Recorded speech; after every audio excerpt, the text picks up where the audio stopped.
CET 10+2 के लगभग 23 lakh form भरे गए हैं और ऐसे कैसे सीईटी ग्रेजुएशन लेवल के भी आपको 16 से 17 लाख जो स्टूडेंट्स है वो फॉर्म भरते हुए दिखेंगे। और जैसा कि आलोक राज जी ने कहा है कि लगभग 3 से 4 लाख लोगों को ही हमारा पास करने का प्लान है। पेपर का जो पैटर्न है, जो लेवल है, उसी तरीके से रखेंगे। और अगर हम सीईटी 10+2 और ग्रेजुएशन लेवल के सिलेबस को उठाकर देखें तो क्या सारे सब्जेक्ट पढ़े, कौन से सब्जेक्ट को छोड़े, ये स्टूडेंट्स के बीच में बहुत ही ज़्यादा असमंजस है। तो मैं ये वीडियो आप लोगों के लिए, वही स्टूडेंट्स जिनके मैसेजेस आ रहे हैं उन्हीं के लिए मैं लेकर आया हूँ कि समस्या तो है। और आपको एक चीज़ ये भी समझनी पड़ेगी कि जो आरएस की तैयारी कर रहे हैं, जो पहले वीडियो के एग्जाम में, जो पहले पटवार के एग्जाम में बहुत सारे जो स्टूडेंट्स रहे हुए हैं, फोर्थ ग्रेड के एग्जाम में जो बहुत सारे स्टूडेंट्स रहे हुए हैं, कुछ एक नंबरों से जो रह गए हैं, वो सभी भी ये एग्जाम देने वाले हैं। तो इतना नंबर 3-4 लाख स्टूडेंट्स ऐसे पक्के होंगे जो ढंग से तैयारी करें। 3-4 लाख नहीं तो आप ऐसा मान लो 2 लाख स्टूडेंट्स ऐसे पक्के होंगे जो काफी समय से ढंग से तैयारी कर रहे हैं। और इसमें दिक्कत यह भी है कि जो ये सीईटी है ये मान्य 3 साल तक होगी।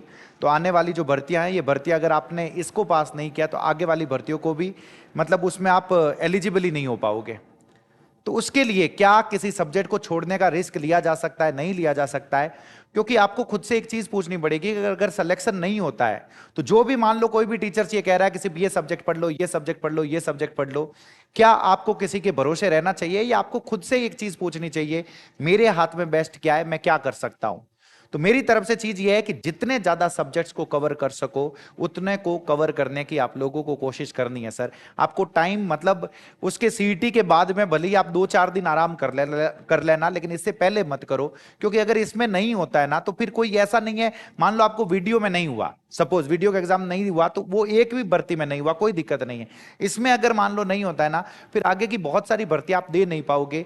तो इसलिए जितने ज्यादा हो सके, जितने ज्यादा सब्जेक्ट्स अपने हिसाब से हो सके वो आप करने की कोशिश करो, ताकि ज्यादा से ज्यादा चीजें आपके हाथ में रहे। क्योंकि मान लो मैंने आपको बोल दिया कि इंग्लिश के सवाल ज्यादा पूछे जाएंगे, किसी टीचर ने आके बोल दिया मैथ्स के सवाल ज्यादा पूछे जाएंगे, साइंस से ही सिलेक्शन होगा, इससे सिलेक्शन होगा, मतलब इसको सुनना इसलिए गड़बड़ हो जाएगा क्योंकि उनके हाथ में भी नहीं है। सपोज अगर क्वेश्चंस नहीं पूछे जाते हैं तो फिर आप पीछे बैठ कर रह जाओगे, कर यार सर तो इससे तो सवाल ही नहीं पूछे, उसमें टीचर क्या कर लेगा? कुछ नहीं कर सकता।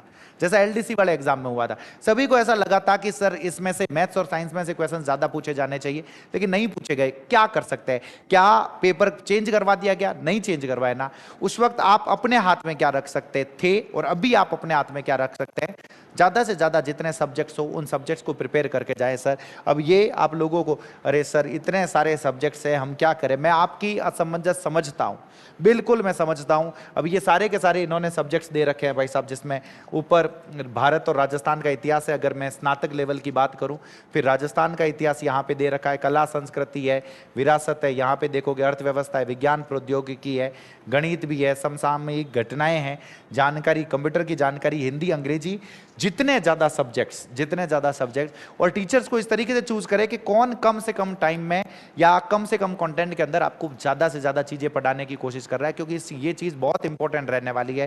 क्योंकि रिवीजन भी उतना जरूरी रहने वाला है, इस चीज का ध्यान रखना है। यूं नहीं कि आपने एक बार पूरा के पूरा कंटेंट पढ़ लिया, लेकिन एग्जाम जैसे ही नजदीक आएगा तो आपके पास जो कंटेंट है वो इस तरीके से सजाया हुआ होना चाहिए, इस तरीके से बहुत ही लिमिटेड पेजेस में होना चाहिए, जिसे आप बहुत ही अच्छे से क्या कर सके सर, रिवाइज कर सके। इस चीज का ध्यान रखना है। ये भले ही स्नातक लेवल का ले लो या फिर भले में ये 10+2 लेवल का ले लो, आप अपनी तरफ से, मैं कहीं नहीं कह रहा हूं कि इन सब्जेक्ट को पढ़ के चले जाइए हो जाएगा। मैं ये कह रहा हूं कि जो टीचर आपको ये कह रहे हैं उसके पीछे भी कुछ गारंटी जैसा कुछ नहीं है। सपोज अगर ऐसा नहीं होता है तो आप कहीं, मतलब आपके पास कोई रास्ता नहीं रहेगा। इसीलिए जितना भी आपके पास टाइम है, आप देखिए आपका स्ट्रॉन्ग सब्जेक्ट कौन सा, आप देखिए आपका वीक सब्जेक्ट कौन सा है, पीछे के पेपर को कुछ एनालिसिस कीजिए, कहां से मैं क्वेश्चंस आसानी से बना सकता हूं, उस तरीके से करने की कोशिश कीजिए। किसी के कहने पर मैं बोल दूं भाई साहब इंग्लिश के 50 क्वेश्चन पूछे जाएंगे, नहीं सुनना है ऐसा, बिल्कुल हमें ये सोचना है। इंग्लिश में भी ये देखो, जो 10 से 12 क्वेश्चन आपसे पूछे जाएंगे उसमें से कौन से 7 से 8 क्वेश्चन जो है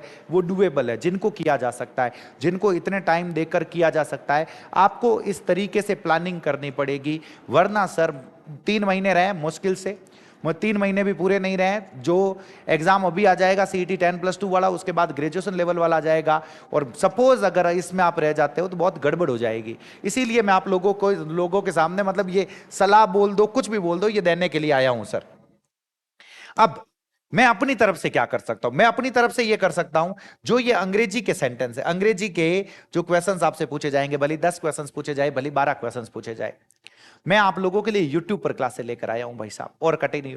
मैं था ना बता रही हूं, कुछ मत करो, आप लोगों को कुछ नहीं करना है। जो शाम की जो मैं लाइव क्लास लेकर आ रहा हूं, बस वो अटेंड कर लो तो भी काम हो जाएगा। लाइव क्लासेस के अंदर मैं क्या क्या बता चुका हूं आप लोगों को, क्या क्या बता चुका हूं। ये इंग्लिश बेसिक्स की जो क्लास है, ये एक प्लेलिस्ट दिखेगी जिसके अंदर भले ही आपने इंग्लिश को बिल्कुल पढ़ ही नहीं रखा, क्योंकि मैं आप लोगों को कोई भी सब्जेक्ट छोड़ के जाने की ये सलाह नहीं दूंगा भाई। मतलब अगर वक्त मिले, मैं बता रहा हूं, शाम को 45 मिनट की क्लास होती है, 45 मिनट में मैंने इन टॉपिक्स को यहां पे मैंने पढ़ा रखा है। बेसिक्स पहले 8 से 10 क्लास है जिसके अंदर इंग्लिश बेसिक्स है, जिसमें आपने इंग्लिश को बिल्कुल भी नहीं पढ़ रखा। अगर इन क्लासों को देखोगे तो आपको आइडिया लगना शुरू होगा। फिर ग्रामर की क्लासें ला रखी है, ग्रामर की क्लासें देखोगे, वो जैसे ही देखोगे तो एग्जाम से महीने भर पहले 15 मिनट की सीरीज लेकर आऊंगा आप लोगों के लिए। भाई साहब जी वो रोजाला सवाल तो था ना उमू दिख जाला, लेकिन मैं चाहता हूं कि वो करने से पहले अगर ये चीजें देखी भी रहेगी तो आपका बेस बना हुआ रहेगा। वो बेस बनना बहुत ज्यादा जरूरी है, फाउंडेशन बननी बहुत ज्यादा जरूरी है। इसलिए इन क्लासेस को आप देखें ताकि जो 10 से 12 क्वेश्चंस इंग्लिश के पूछे जाने वाले आप उनको सही कर पाए सर। और ये जो आप लोगों के सामने है सीईटी और प्लस वीडियो, बिल्कुल बुक को उसी तरीके से डिजाइन किया हुआ है, बिल्कुल उसी तरीके से डिजाइन किया हुआ, बिल्कुल 110 पन्ना की किताब है सर, कि आप इतना पढ़ें ताकि एग्जाम के अंदर आपको क्वेश्चंस दिख पाए, आप उन क्वेश्चंस को सही कर पाए, ताकि आप एग्जाम से पहले रिवाइज कर पाए।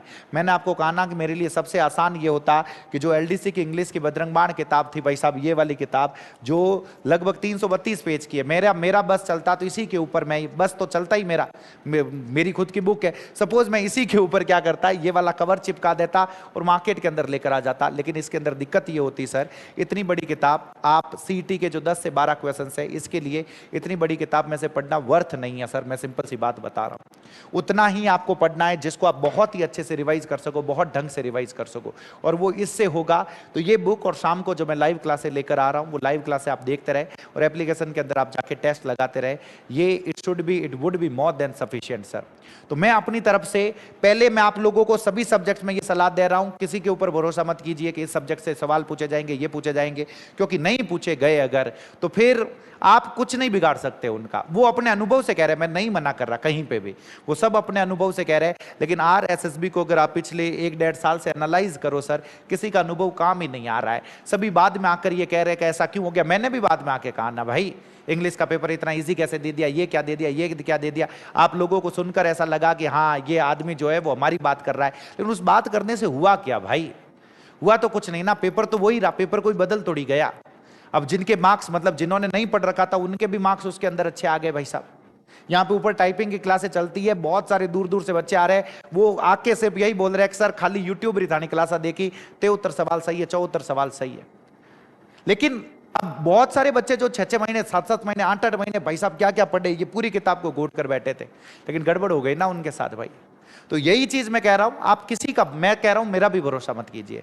आप खुद के पास जितना समय है, उन समय के हिसाब से आपको यह सोचना पड़ेगा कि मैं ज्यादा से ज्यादा टाइम कौन से सब्जेक्ट को दूं, कितने ज्यादा से ज्यादा मैं सब्जेक्ट कर पाऊं। खुद से ये पूछना है, ज्यादा से ज्यादा मैं सब्जेक्ट कर पाऊं और उन सब्जेक्ट को उतना कर पाऊं ताकि मैं रिवाइज अच्छे से कर सकूं और एग्जाम के अंदर क्वेश्चन में ठीक कर सकूं। और उसमें मेरी 10 सवाल, 10 से 12 सवाल जो रहेगा उसकी मदद ये रहेगी, शाम को लाइव क्लास है और ये बुक है, 2 काम कर लोगे, it would be more than sufficient. ये बात पक्की है सर।